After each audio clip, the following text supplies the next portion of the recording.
Narito na nga ang ating latest update tungkol mismo kay Donnie Pangilinan. Nahihiya pa nga raw itag si Bel Mariano sa naging caption.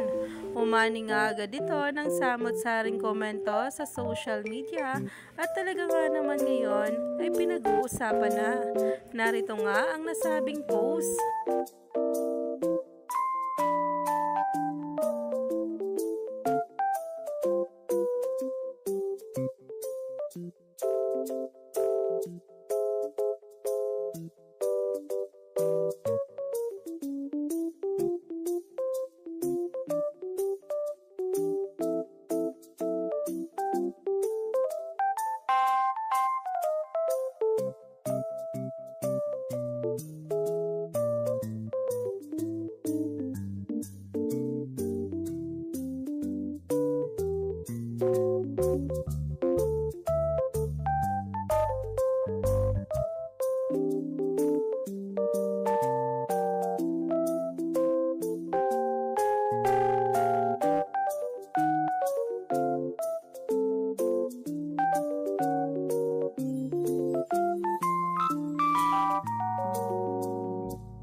Kilig overload na talaga sa maraming netizens at mga bula ang nasabing caption na kahit nga isang araw pa lang na pagitan na hindi sila nagkikita ay talagang miss na agad ang isa't isa.